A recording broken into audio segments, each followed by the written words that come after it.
Kids, now I'm gonna show you how to draw the car properly. How to do, look, just add like this line and curve, okay, and a bit curve, and like this, like this, like this, and then look, line, curve up, line, curve up, line, and this is the window and this is the door.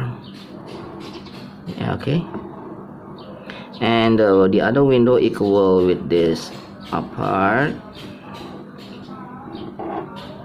Okay, and then this is the wheel position here.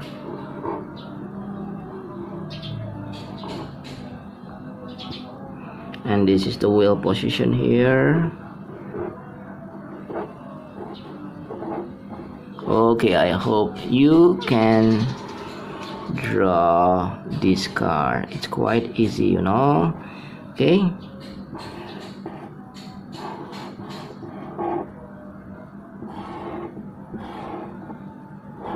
I hope you can try it.